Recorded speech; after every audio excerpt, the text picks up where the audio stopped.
चीन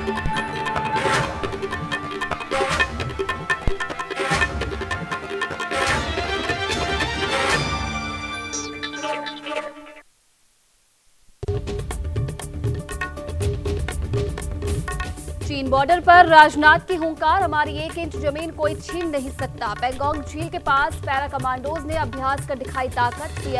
सीडीएस बिपिन रावत और सेना प्रमुख नरवणे भी रहे मौजूद।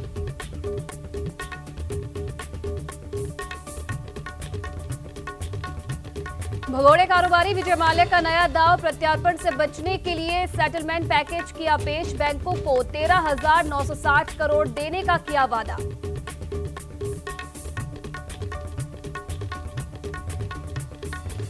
तो वहीं राजस्थान हाईकोर्ट पहुंचा पायलट गुट। हरीश साल्वे ने कोर्ट में रखी दलील, कहा मुख्यमंत्री के भ्रष्टाचार और तानाशाही रवैये के खिलाफ बोलना फ्रीडम ऑफ स्पीच है, बगावत नहीं।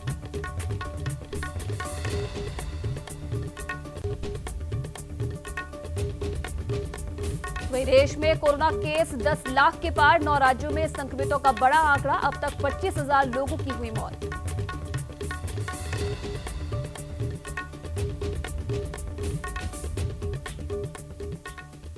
नमस्कार, न्यूज इंडिया में आप सभी का स्वागत है और आपके साथ मैं हूं आयुषी नेगी। तो चलिए नजर डाल लेते हैं कुछ अहम खबरों पर।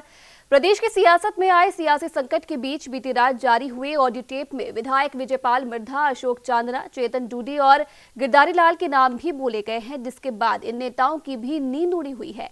चेतन डूडी ने जहां प्रेस वार्ता में खुद को प्रलोभन दिए जाने की बात स्वीकार की है, लेकिन कहा है कि मैं बिका नहीं हूं और इससे उन्होंने इनकार कर दिया। तो वहीं विधायक विजयपाल मिर्धा ने भी प्रलोभन लेने से साफ इनकार किया है। विधायक विजयपाल मिर्धा और महेश जोशी से खास बातचीत की संवाददाता नीरज शर्मा ने। हम अशोक जी गहलोत के साथ हैं और पार्टी के साथ हैं और उनकी निष्पक्ष जो भी वो कहेंगे पार्टी की हम सेवा करेंगे। आप लगातार यहाँ गहलोत कैंप के अंदर हैं, पार्टी के साथ में। एक दिन पूर्व आपका जन्मदिन भी मनाया गया था, जिसके भी फोटोग्राफ्स आए, बड़े खुशी के साथ में आपने समारोह किया। लेकिन इस प्रकार के जो आरोप हैं वो लगाना और सीडी में आपका नाम लेना, आपको लगता है कहीं जो गहलोत कैंप के विधायक हैं इनके नाम पर भी एक बड़े पैसों की वसूली हो गई? ये प्रलोभन का मामला काफ़ी लंबे टाइम से चल रहा है और जैसा कि मैं तो आप सब लोग मित्र लोग यहाँ पे खड़े हो मीडिया के, मैं आपसे निवेदन करूँगा आप भी इसकी जाँच करवाएं और कहीं भी हमारा नाम हो तो हमको भी पार्टी से बर्खास्त करने का माननीय अशोक गहलोत जी अधिकार रखते हैं।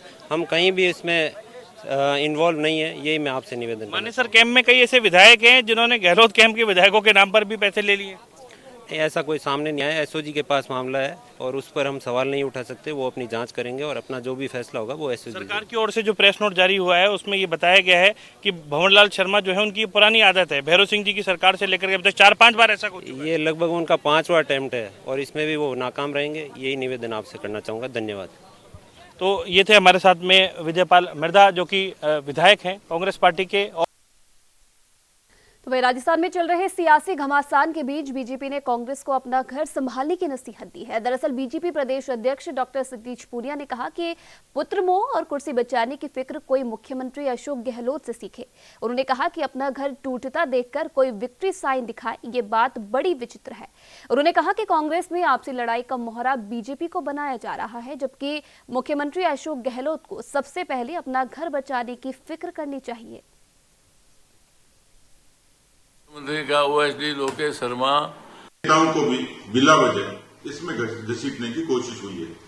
मैं ये मानता हूं कि एक तरफ कोरोना के प्रहार ने राजस्थान के लोगों के बीच में त्राही त्राही मचाई हुई है और दूसरी तरफ सरकार एक बार फिर से रिसोर्ट में बंधक और कैद होकर फुटबॉल खेल रही है।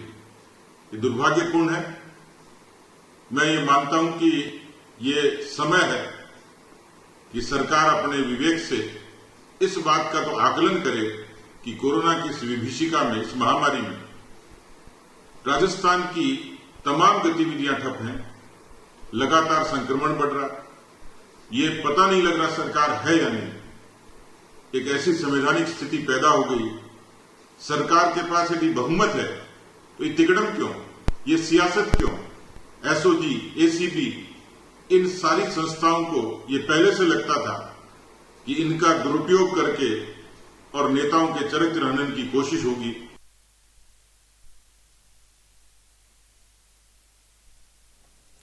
तो वही दौसा में बहुचर्चित आनंदपाल एनकाउंटर मामले में राजपूत समाज के लोगों ने प्रशासन को ज्ञापन सौंपकर सीबीआई की ओर से राजपूत समाज के लोगों को झूठे केस में फंसाने का आरोप लगाया है। राज्यपाल के नाम दौसा तहसीलदार सोनल मीणा को दिए ज्ञापन में मांग की गई है कि राजपूत समाज के लोगों के खिलाफ झूठे मुकदमे दर्ज किए गए हैं, जिन्हें आनंदपाल एनकाउंटर मामले में संदेह के लिए बुलाया गया था, लेकिन तत्कालीन सरकार ने उन्हीं लोगों के खिलाफ झूठे मुकदमे दर्ज कर उन्हें फंसाया है। आरोप भी लगाया गया है कि सीबीआई ने बिना सत्यता की जांच की इस मामले में एफआईआर लगा दी गई है।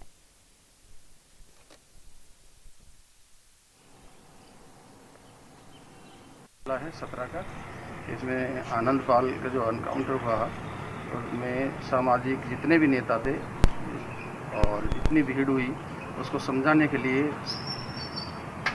वहाँ मौजूद रहे। उसके बावजूद भी उन्होंने न्यायिक जांच की मांग की। तत्कालीन सरकार ने उनका कहा कि ठीक है मान लेंगे, उस जो समझौता हो उससे मुकर गए और उन्होंने उन्हीं के खिलाफ जो उनको समझाने गए थे उन्हीं के खिलाफ उन्होंने मुकदमा दर्ज किया और हम उनके पक्ष में ये ज्ञापन दे रहे हैं। अगर राजस्थान सरकार, भारत सरकार इस मामले में इनकी तत्कालीन जो इनको धारा लगाई ये हटा के इनको बरी करें, नहीं करेंगे तो पूरे राजस्थान में आंदोलन होगा। राजस्थान में नहीं मानेंगे, पूरे भारत में आंदोलन होगा। तो वही अजमेर के पुष्कर के निकट बाड़ी घाटी के पास लोडिंग टेम्पो और मोटरसाइकिल में आमने सामने भिड़ंत हो गई, जिसमें एक युवक की दर्दनाक मौत हो गई जबकि 2 युवक गंभीर रूप से घायल हो गए हैं। तीनों युवक नागौर के थावला थाना क्षेत्र के शेखपुरा गांव के बताए जा रहे हैं। तो वहीं घटना की सूचना मिलने पर पुलिस मौके पर पहुंची और घायलों को फिलहाल अस्पताल भिजवाया है। फिलहाल पूरे मामले की जाँच की जा रही है।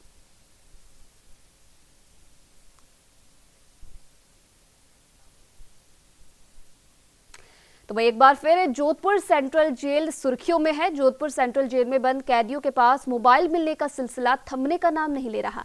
ऐसा ही एक और मामला जोधपुर के रातानाड़ा पुलिस थाने में दर्ज हुआ है, जहां जोधपुर सेंट्रल जेल के वार्ड संख्या 6 के वर्क नंबर 2 में बंद कैदी के पास 2 एंड्रॉयड मोबाइल और 2 सिम बरामद हुई है, जिस पर जेल प्रशासन की ओर से रातानाड़ा पुलिस थाने में फिलहाल मामला दर्ज करवाया है। तो वहीं फिलहाल इस पूरे मामले की जाँच भी शुरू कर दी गई है।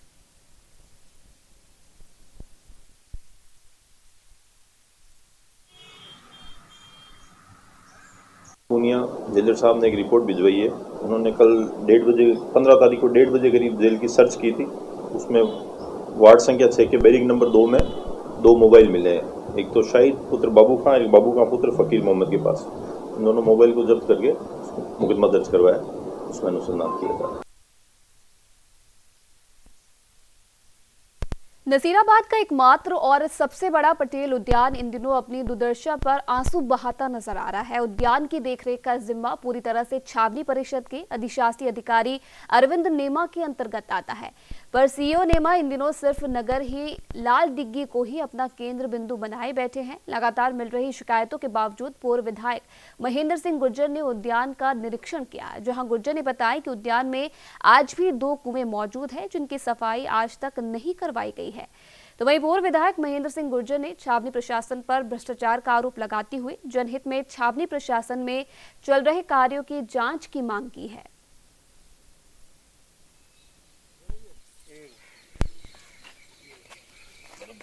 ने हमारे ईओ साहब ने जो पोस्ट ऑफिस के वहां से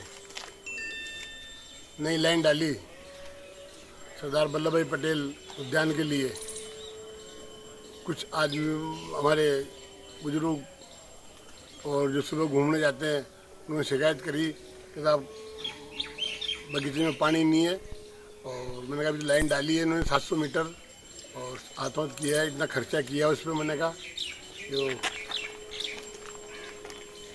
तो कुएं में पानी बिल्कुल भी नहीं है इसमें, पोस्ट ऑफिस वाले कुएं में। वो आज मैं खुद ही स्वयं सुबह 7 बजे हमारे पीएचडी के विशेषज्ञ और रिटायरमेंट श्री खुबाराम जी मेहरा, उन्होंने मुझे बोला बहुत मुसीबत में है, बगीचे में घूमने जाते हैं और बच्चा सूख रहा है। मैंने कहा अभी तो इतना खर्चा किया है हमारे कैंटोनमेंट ने, बोला कुछ भी नहीं आ पाओ। मैं खुद स्वयं पोस्ट ऑफिस कुएं पर गया, बाद में यहाँ गार्डन वाले कुएं पर आया। गार्डन वाले कुएं की अभी भी सफाई होकर और इसके रिपेयर कार्य होके और ये साफ होके ये कुआं चल सकता है। और ये हमारे कैंटोनमेंट के हालात हैं। हमारे पार्षद महोदय अगर मेरी बात को सुन रहे हैं तो इसका विरोध करें, और जनता मेरी बात को अगर सुन रही है तो वो भी इसका विरोध करें और ये पानी की मांग करें। तो फिलहाल रुकते एक छोटी सी ब्रेक के लिए, आप देखते रहिए न्यूज़ इंडिया।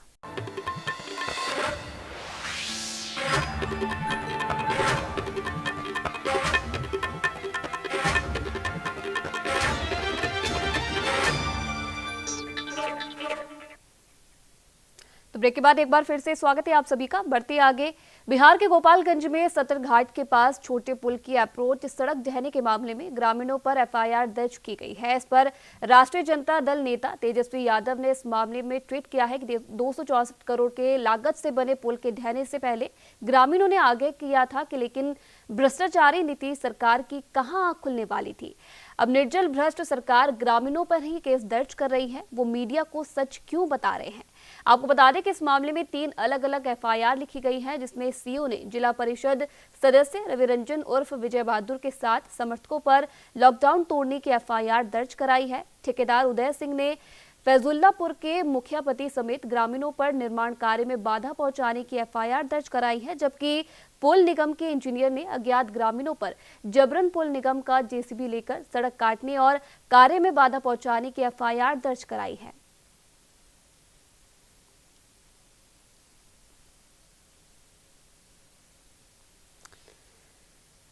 तो आपको बता दें कि कल बिहार के गोपालगंज में ये पुल ढहा था, जिसके बाद अब ग्रामीणों पर ही एफआईआर दर्ज की गई है। 264 करोड़ की लागत से ये पुल बना था।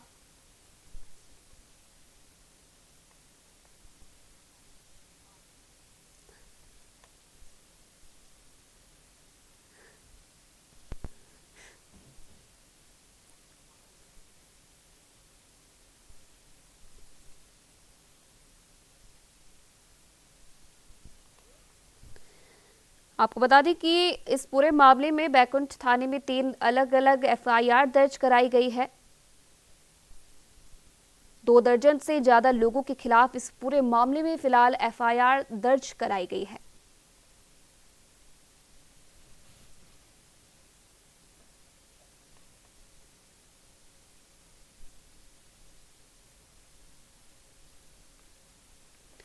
आपको बता दें कि करीब 1 महीने पहले ही सूबे के मुख्यमंत्री नीतीश कुमार ने इस पुल का उद्घाटन किया था।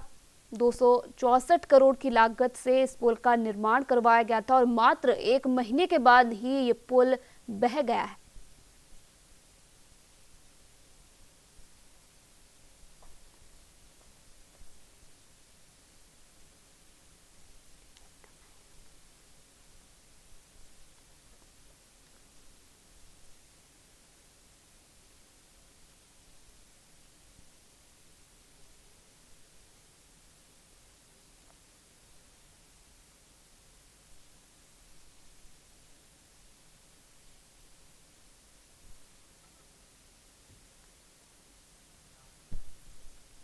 तो बढ़ते आगे, उत्तराखंड के रुड़की के एक इंजीनियरिंग कॉलेज में 2 विदेशी छात्रों की पिटाई का मामला अब लगातार तूल पकड़ता जा रहा है। पीड़ित छात्रों के पक्ष में छात्र संगठन और भीम आर्मी सड़कों पर आकर विरोध प्रदर्शन कर रही है।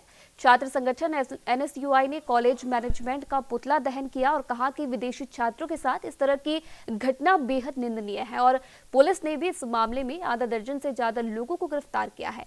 फिलहाल विदेशी छात्रों का निजी अस्पताल में इलाज जारी है।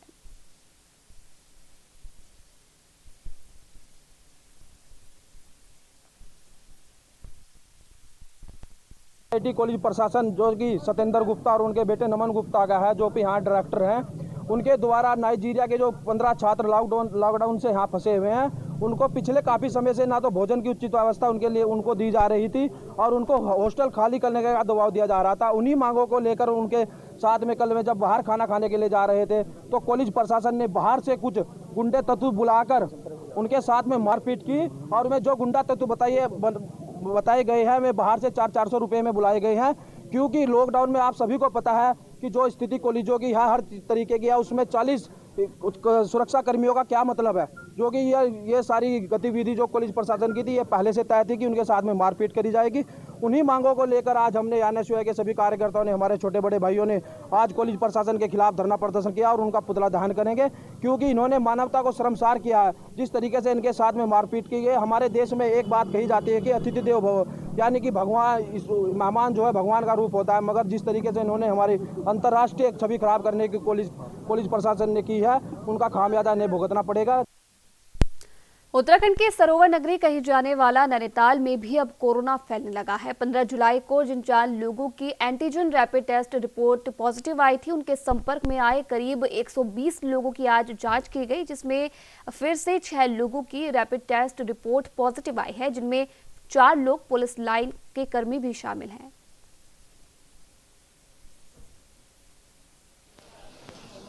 जो पुराने जो बार्बर थे पुलिस वाले, उन्हीं के कॉन्टैक्ट्स में आज पुलिस लाइन से करीब 79 लोगों के हमने सैंपल लिए, तो उसमें से 4 सैंपल पॉजिटिव आए। और जनरल पब्लिक से आज शेरवानी से एक लेडी और एक उसके पड़ोस में रहने वाली बच्ची वो पॉजिटिव पाई गई। तो इन सभी को हम लोगों ने अपना रियो में क्वारंटीन कर दिया था।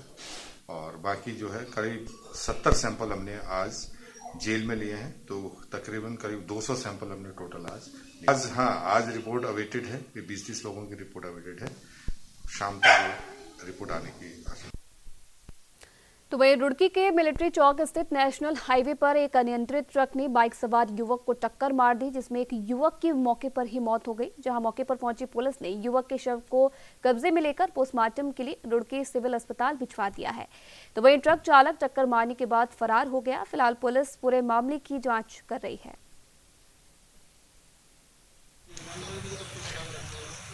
चौक से आगे रुड़की में कुछ देर पहले एक ट्रक के द्वारा लापरवाही से चलाकर मोटरसाइकिल सवार को टक्कर मार दी, और उसमें जो मोटरसाइकिल के पीछे बैठा हुआ था युवक तौसीम सन ऑफ असगर, जो टोटा कल्याणपुर का रहने वाला है, जिसकी उम्र करीब 23 वर्ष है, उसकी मौके पर ही मृत्यु हो गई। पुलिस को सूचना मिलने पर तत्काल शव को मोर्चरी भिजवाया गया और पंचायतनामा पोस्टमार्टम की कार्रवाई की जा रही है। तो वहीं रुड़की में विदेशी छात्रों की पिटाई के मामले में एक बड़ा खुलासा हुआ है। मामले से जुड़े एक सुरक्षा गार्ड ने खुलासा किया है कि कॉलेज प्रबंधन ने 15 लोगों को बाहर से 400 रुपये प्रति दिहाड़ी पर बुलाया था, जिनसे हॉस्टल का कमरा खाली कराने को कहा गया था, लेकिन हालात कुछ और हो गए। आपको बता दें कि रुड़की में 2 विदेशी छात्रों की पिटाई का वीडियो सोशल मीडिया पर वायरल हुआ था, जिसके बाद छात्र संगठन ने भी सड़कों पर उतरकर विरोध प्रदर्शन किया था।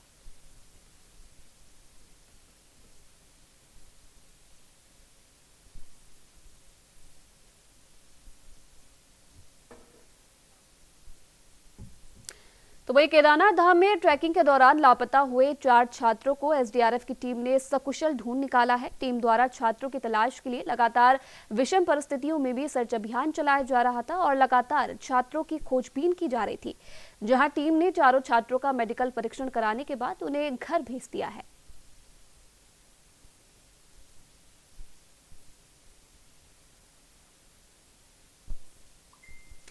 तो वहीं उत्तराखंड के खटीमा में एक बार फिर से कोरोना विस्फोट हुआ है। लगातार जिला उधम सिंह नगर में कोरोना संक्रमित मरीजों के मिलने से प्रशासन की चिंता बढ़ गई है। तो वहीं खटीमा नगर पालिका क्षेत्र, राजीव नगर और उदय कॉलोनी और सरकारी कर्मियों के कोरोना पॉजिटिव मिलने से स्वास्थ्य महकमे में हड़कंप मच गया है।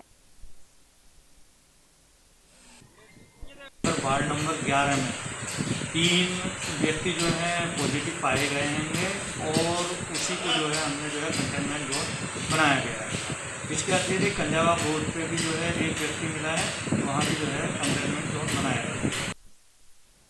तो वहीं बैरीनाग में अवैध खनन के खिलाफ तहसील प्रशासन अब सख्त हो गया है। अवैध खनन करने वालों के खिलाफ प्रशासन ने छापामारी अभियान चलाते हुए देर रात्रि 3 वाहनों को अवैध खनन सामग्री के साथ पकड़कर सीज कर दिया है। लगातार राजस्व विभाग कार्रवाई कर रहा है अवैध खनन पर। 2 गाड़ियां बैरीनाग में पकड़ी गई हैं और 1 लोहाथल में पकड़ी गई है। पटवारियों को सख्त निर्देश दिए गए हैं कि अवैध खनन बिल्कुल नहीं होना चाहिए और आगे जो भी अवैध खनन करेगा हम उस पर सख्त कार्रवाई करने के। वहीं सोनभद्र में कोरोना से बचने के लिए जिला प्रशासन द्वारा नगर पंचायत के शेल्टर हाउस में बनाए गए अस्थायी कारागार से देर रात 3 बंदी फरार हो गए। घटना की जानकारी होते ही पुलिस प्रशासन के हाथ पांव फूल गए। तो वहीं मामले को लेकर अपर पुलिस अधीक्षक ने बताया कि जिला जेल में कोरोना पॉजिटिव मिलने के बाद अस्थायी जेल बनाकर बंदियों को रखा जा रहा था, जहां से अस्थायी जेल से खिड़की तोड़कर 3 बंदी फरार हो गए। क्या करते हैं इसमें हम टेकर के काम तो आपको पता नहीं चला? नहीं, हमारी ड्यूटी नहीं, हमसे कोई मतलब है नहीं, हम तो अपने कमरे में सोए थे। आपकी ड्यूटी नहीं थी? नहीं, हमारा देख रेख काम है, मतलब साफ सफाई यही सब। कब भागे हैं? कब? अब इसको पता नहीं, 12:30 1 बजे करीब पता लगा, 12:30 बजे। अच्छा, तब सूचना दी पुलिस? हाँ, सबको सबको पता लग गया रात में। अच्छा, जिला कारागार में कोरोना पॉजिटिव आने के कारण यहाँ टेम्पररी जेल बनाई गई थी। टेम्पररी जेल से अभी विगत 2-3 दिन पहले जनपद के थाना शक्तिनगर, थाना चौपन और थाना दुद्धि से ये जो 3 अभियुक्त आए थे, जिनका नाम साजिद अली, संदीप शर्मा और शिवनाथ यादव है, ये तीनों कल रात में ये जंगले के माध्यम से वहाँ फरार हो गए हैं। सूचना के बाद टीमें बना दी गई हैं इनकी गिरफ्तारी के लिए, और उनके खिलाफ और जिन पुलिस कर्मियों के द्वारा लापरवाही बरती गई है, थाना कोतवाली रावर्स के अंतर्गत अभियोग का पंजीकरण कराया जा चुका है। कुल मिलाकर के ये इन 3 जो फरार कैदी हुए हैं, ये इनकी गिरफ्तारी के लिए जो टीमें बनाई गई हैं, हर स्तर से कोशिश किया जा रहा है, बहुत जल्दी इनकी गिरफ्तारी सुनिश्चित की जाए। जहां एक तरफ उत्तर प्रदेश सरकार और केंद्र सरकार शिक्षा को बेहतर बनाने में लगी है, तो वहीं दूसरी तरफ बिल्डिंग खड़े करने वाले कॉलेज माफिया बच्चों के भविष्य के साथ खिलवाड़ करते नजर आ रहे हैं। मामला मथुरा कोतवाली थाना के समीप दरेशी रोड पर स्थित ब्रज चिकित्सा संस्थान का है, जहां पर बीएससी नर्सिंग कोर्स के लिए 2018 में करीबन 36 छात्रों ने एडमिशन लिया था। लेकिन अब छात्रों का आरोप है कि संस्था पिछले 2 सालों में एक बार भी उन्होंने परीक्षा नहीं करवाई है और न ही छात्रों को कोई आइडेंटिटी प्रूफ चिकित्सा संस्थान द्वारा दिया गया है। 2 इयर्स हो गई हैं इनको, 2 साल बीएससी नर्सिंग में। किस संस्थान में? संस्थान ये ब्रिज चिकित्सा संस्थान है। कहाँ पड़ता है? ये आपका मथुरा मवेशी में जी। तो आपने वहाँ क्या किया था? वहाँ पर जा करके हमने उनसे बोला जी, वहाँ पर नहीं तो आपके प्रबंधक बोला, नहीं प्रिंसिपल बोला, मिले मैनेजमेंट से बात हुई। मैनेजमेंट बोल रहा था कि मैं नखलऊ हूँ और आपसे मैं आपका कोई नौकर नहीं हूँ, जो मेरे से आप बात करने हैं ये है, वहाँ पर जा करके बात करो, उनसे करो। आखिर समस्या क्या है? समस्या ये है इनके नहीं तो एग्जाम हुए हैं, नहीं इनका कोई रजिस्ट्रेशन है, नहीं इनको कोई स्कॉलरशिप मिली जी। कुल कितने छात्र हैं? छात्र हैं ये 40 के करीब बंदे हैं। तो वहीं सोनभद्र के दूधी थाना क्षेत्र में एक युवक की निर्मम हत्या कर दी गई, जिस मामले को लेकर पुलिस ने आरोपी दोस्त को गिरफ्तार किया है। आपको बता दें कि युवक ने अपने दोस्त का सिगरेट पीने का वीडियो बना लिया था और हर समय घर पर बिताने की धमकी देकर दोस्त के पैसे खर्च करवाता था, जिसे लेकर दोस्त ने दिनेश की हत्या कर दी। फिलहाल पुलिस ने पिता की ओर से मामला दर्ज करवाने के बाद आरोपी को पकड़ लिया है।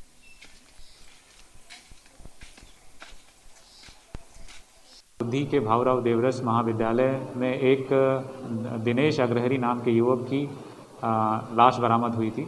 इस संबंध में दिनेश अग्रहरी के पिता ने एक अभियुक्त अवनीश उपाध्याय के खिलाफ नामजद तहरीर देते हुए हत्या का अभियोग पंजीकृत कराया था। उसी क्रम में अवनीश उपाध्याय की गिरफ्तारी करके जब उससे पूछताछ की गई तो उसने बताया कि मृतक दिनेश अग्रहरी ने उसका सिगरेट पीते हुए एक वीडियो बना लिया था और वो बार बार ये धमकी दे रहा था कि वो अवनीश उपाध्याय के परिवार को ये वीडियो दिखाएगा। अवनीश उपाध्याय ने वो वीडियो को डिलीट कराने के लिए हत्या की योजना बनाई और 14 जुलाई की रात में इसको अपने साथ में ले जाकर के भावराव देवरस महाविद्यालय के पीछे ले गया और वहाँ एक लोहे के पाइप से उसके सर पर मार करके दिनेश अग्रहरी की हत्या कर दी। मध्य प्रदेश में एक गरीब परिवार पर पुलिस के अत्याचार का मामला शांत भी नहीं हुआ था कि पुलिस के अत्याचार का एक दूसरा मामला यूपी के जनपद हापुड़ से सामने आया है। दरअसल जनपद हापुड़ में पुलिस पर गरीब फल विक्रेता ने गंभीर आरोप लगाए हैं। यहां फल विक्रेता ने पुलिस पर मारपीट करने के बाद फलों से भरे ठेले को गंदे नाले में फेंकने का आरोप लगाया है। जहां मिली जानकारी के मुताबिक लॉकडाउन के बाद अपने परिवार का पालन पोषण करने के लिए हापुड़ नगर कोतवाली क्षेत्र के रहने वाले रोहताज सिंह और अशोक कुमार फलों का ठेला लगाकर फल बेच रहे थे कि तभी नगर कोतवाली पुलिस ने वहां आकर पहले उन पर लाठियां बरसाई और फिर जब पुलिस का मन नहीं भरा तो पुलिस एक गरीब के फलों से भरा ठेला उठाकर पास के गंदे नाली में फेंक दिया।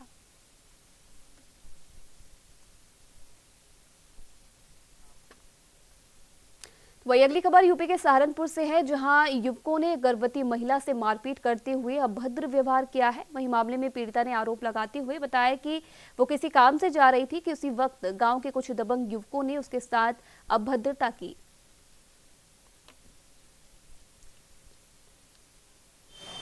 सुबह 6 बजे में 8 बजे मैं नच जा रही थी, फिर जो शाम को आई तो 6 बजे उधर से मेरे साथ पूरी मारपीट हुई, गाली गफ्ताड़ हुई, अच्छी बुरी कही उन्होंने। फिर जो रोकने की कोशिश की तो गाली बुरी तरह दूसरे ने छुटाई। 2 जने और थी मेरे साथ, 3 जने थे, एक फुरकान, एक मासूम, एक मुजफ्फर। तो अभी आप अस्पताल आए थे, क्यों आए थे, क्या वजह? जी मुझे दिक्कत हो रही, मेरे जना बच्चा है 2 महीने का, मुझे दिक्कत हो रही, मेरी कमर का दर्द नहीं जा रहा और पेट का। जी मिलने जा रही थी 8 बजे सुबह को, तो जो उंगे से आते हैं शाम को 6 बजे इसके साथ मारपीट शुरू करेगी फुरकान ने और मासूम पूरा मुजफ्फर। और जी इसके साथ इसे है पेट से, इसके पेट में लत्ता बजाई और जी इसे मारने की धमकी दी, इसकी छाते बिछी जी और इसका नाड़ा तोड़ा जी, कपड़े फाड़े इसके। और जो उसके साथ 2-3 और मजदूर थी, उन्होंने जो छुटाया तो उनके भी साथ हत्तापाई करी। जो और लोग आगे सड़क पर चलते हुए तो वो छोड़ के भाग गए जी। वहीं हरियाणा में कोरोना के चलते सरकार ने शिव भक्तों के उत्साह और उनकी उम्मीदों पर कांवड़ यात्रा पर पाबंदी लगाकर पानी फेर दिया था, लेकिन सरकार ने अब शिव भक्तों की श्रद्धा के मद्देनजर भोले बाबा के भक्तों को पोस्ट ऑफिस के जरिए गंगा जल मुहैया करवाना शुरू कर दिया है। डिपार्टमेंट ने गंगा जल की जो सप्लाई शुरू करी थी, ये जुलाई 2016 में शुरू करी थी। इसके बाद उस समय हमने 2 तरह का गंगा जल आया था, एक गंगोत्री का और एक ऋषिकेश का। जनवरी 19 तक दोनों चलते रहे। फरवरी 19 से गंगोत्री के गंगा जल की सप्लाई हमारे यहाँ से हो रही है। ये 250 ml की बॉटल है, 30 रुपीज़ की। ये उनके लिए जो लोग हरिद्वार नहीं जा पाते, और वैसे भी हमारे यहाँ जितने भी धार्मिक आयोजन होते हैं सभी में यूज़ होता है। हरिद्वार कांवड़ लेने के लिए जाता था, तो इस बार कोरोना की वजह से हम जा नहीं सके, तो हम डाक खाने से 30 रुपए में बोतल ले ली बिना किसी कष्ट के। उसी से भगवान को अपना अर्घ दे देंगे, उसी से अपना कांवड़ मना लेंगे। हमारे को इसमें कोई दिक्कत नहीं हुई, कोई परेशानी नहीं हुई है। बहुत सरलता से हमें ये यहाँ से मिल गया है 30 रुपए में। तो फिलहाल इस बुलेटिन में इतना ही। तमाम खबरों के लिए आप देखते रहिए न्यूज़ इंडिया।